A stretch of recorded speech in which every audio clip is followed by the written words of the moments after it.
어느 날 밤, 小学生の男の子がさ、家族で伊豆のペンションに泊まったんだって。東京でいつも見てる番組も見逃したくなく、ペンションにあったデッキで予約録画したんだって。でもあっちって東京とチャンネルが違うでしょ。1チャンネルだったから何にも映らずないわけ。それが家に帰ってみたらいきなり女の人が映って、お前は1週間後に死ぬって。びっくりしてビデオ止めたら電話がかかってきて、その子1週間経って同じ時間に死んじゃったんだって。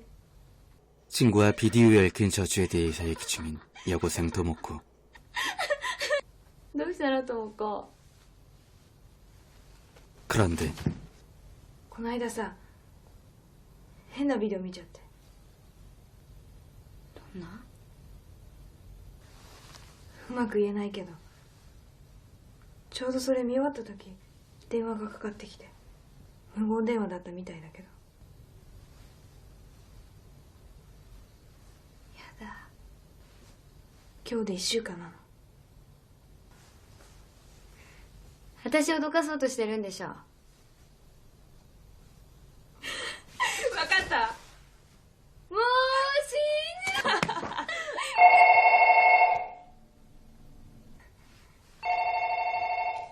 그런데 갑자기 울리는 전화 벨소리에 도모코와 친구가 깜짝 놀라고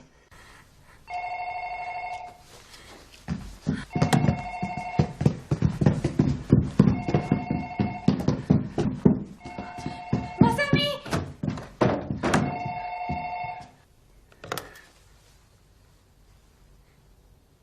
もしもし、今変わります。なんだ、成田園長で帰り遅れるって。 이로써 비디오에 얽힌 저주 따윈 존재하지 않는다는 걸 증명한 순간이었습니다. 물 한 잔 마시고 다시 올라가려고 하던 그때였습니다.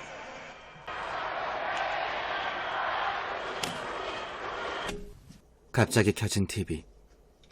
하지만 도모코는 별 대수롭지 않게 여겼는데요.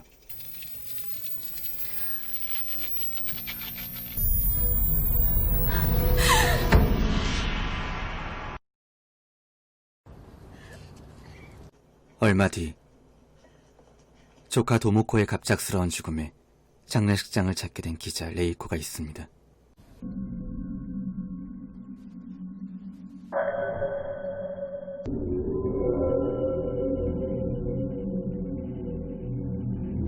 오카자키です。さっきの高校の名前わかりました。横浜市の成蹊女子学園です。 도모코의 책상 위에 있던 영수증으로 사진을 찾게 된 레이코.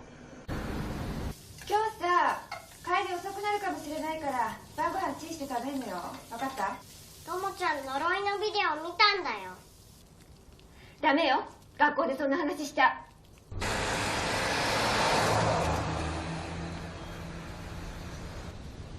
도모코와 친구들의 여행을 갔다가 죽음의 비디오를 다 함께 봤다는 숙소를 사진을 통해 알게 되었고, 레이코는 아이들이 묵었다는 문제의 그 숙소에 단서라도 있지 않을까 하며 그곳을 찾게 됩니다. 아이들이 죽기 일주일 전 비디오의 저주가 맞다면 모두 이 방에서 문제의 그 비디오를 시청했다는 거였죠. 8月29日に泊まってるはずなんですけど、4人連れで何か気づかれたことがあったら。ちょっと待っててね。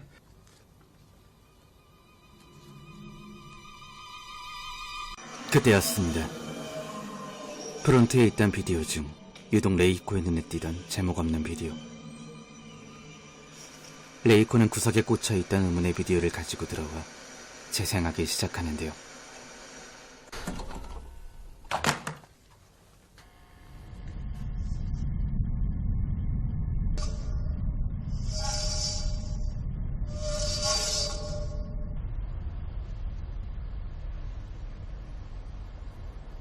별다른 영상이 들어있지 않았지만 어째서인지 레이코는 뭔가에 홀린 듯 TV 앞에 있었죠.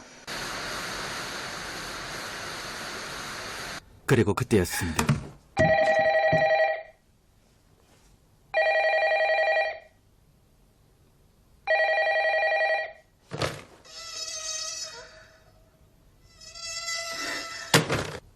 비디오의 재생이 끝나자마자 걸려온 기분 나쁜 전화. 비디오의 저주가 맞다면 똑같은 패턴으로 흘러가는 것이었고, 얼마 뒤 레이코는 미래를 예언하면서 괴이한 행동을 했던 전 남편 류지를 불러 이 비디오에 대한 이야기를 하게 됩니다.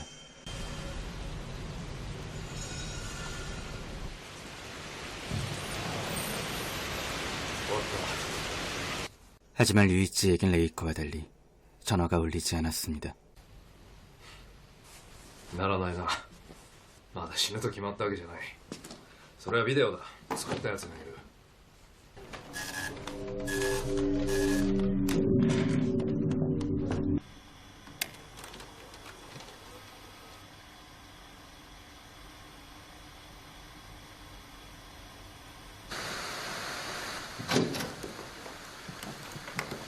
支局からです。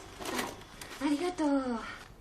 비디오의 저주가 맞다면 레이코에게 남은 시간은 단 며칠뿐. 저주와 소문의 근원지를 찾기 위해 류이치와 함께 움직이기 시작하고,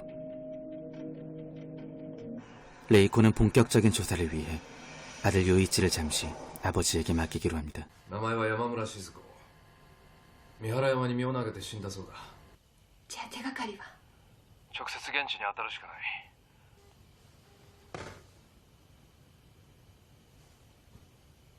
どうしたのか。ちょっと仕事が残ってて。 그날 밤 おばさん。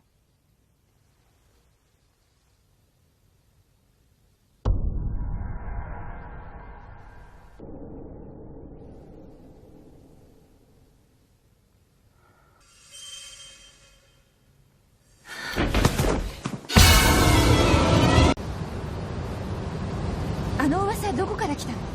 最初に言い出したやつなんかいない。みんなが不安に思ったことが噂に。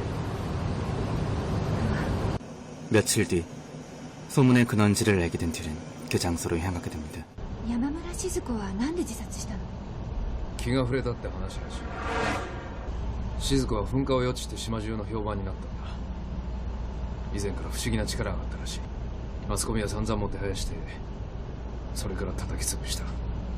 40年も前だが、マスコミのやることは変わらない。ごめんください。どうぞ。待ってください。お願いです。静子さんのことを静子さんには娘さんが。そんなものはいない。 거기서 비디오 속의 여자인 시즈코와 사다코에 대해 무언가를 알고 있는 듯한 한 남자를 만나게 되고, 静子で金儲けができると思った。新聞社からも金をもらった。知らん。静子と一緒にいたはずだ。 그리고 류이치가 남자의 팔을 붙잡게 되면서 당시의 사건에 접근하게 되죠. 敵中敵中敵中俺は騙されんぞ。生駒博士、あんた騙されてんだよ。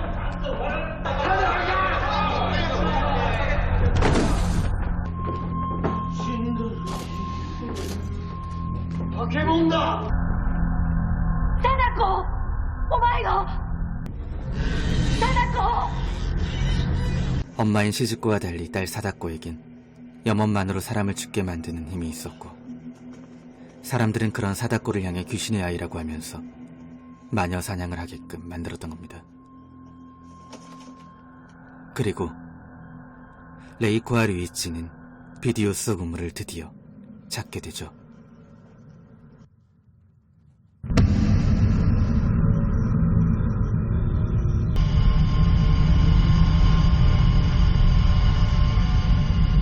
뒤이어 류이치와 레이코는 사다코를 우물에 생매장한 사람이 바로 사다코의 아버지인 걸 알게 됩니다. 博士はなぜ貞子を殺したの？自分の娘を。貞子の父親は人間だったのか。 그렇게 며칠이 지나고 비디오의 저주는 더 이상 존재하지 않는다고 믿고 있던 어느 날이었습니다.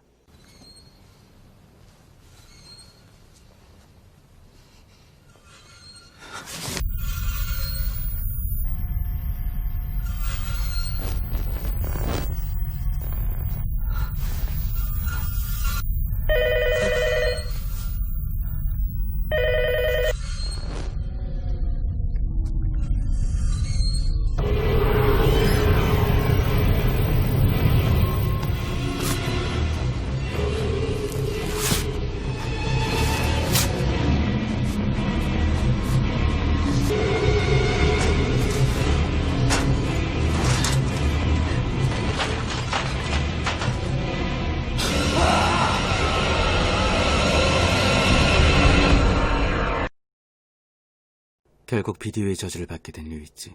リュウジさんどうしてまだ呪いは解けてないのどうして私だけ助かったの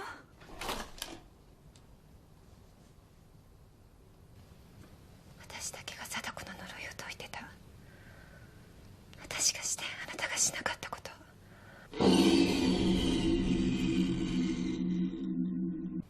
레이코만 살 수 있었던 이유는 과연 무엇 때문이었을까?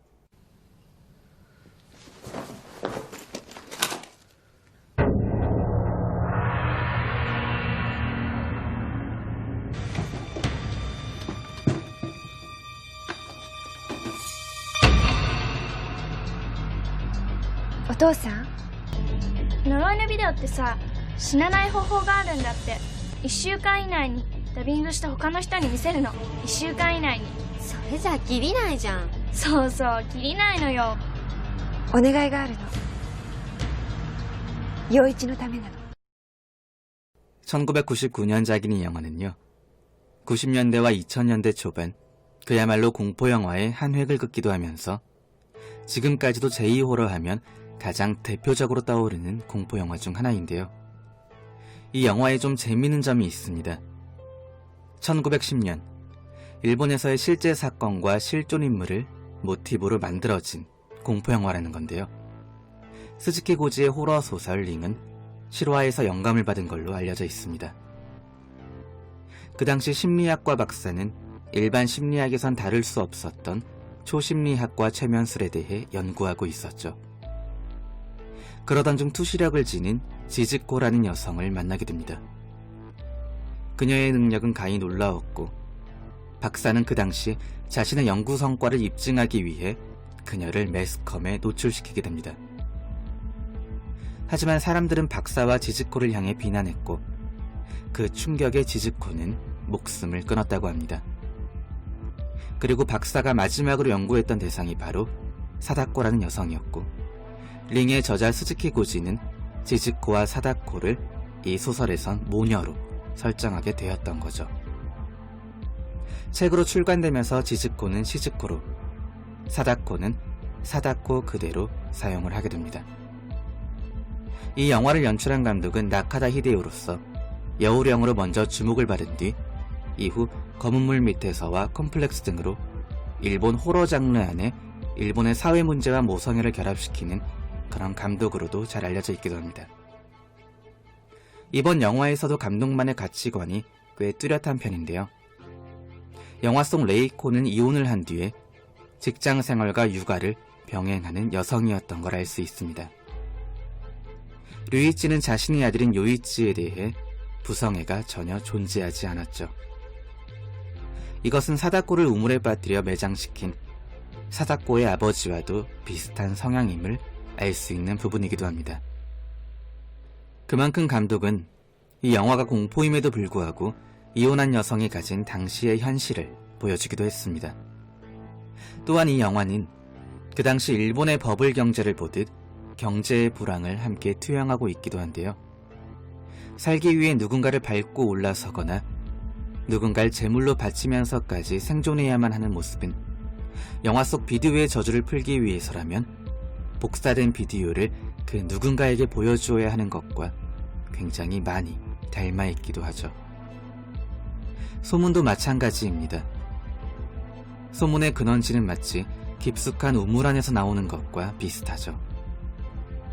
그 소문을 만든 사람이 존재하는 것이 아니라 불안한 마음에서 나오는 게 소문일 수도 있고 영화 속 비디오가 카피되어 퍼지는 것처럼 소문도 카피되어 퍼지듯 우리 인간의 약육강식에선 적지 않게 접할 수 있기도 하니까요. 어릴 적에 봤던 링은 전혀 무섭게 다가오지 않았습니다. 그런데 나이를 먹고 이렇게 다시 보니 이만한 공포영화도 없는 것 같습니다. 귀신을 주제로 한 공포영화라면 더더욱 말이죠. 오늘의 영화 링 첫 번째 이야기였습니다.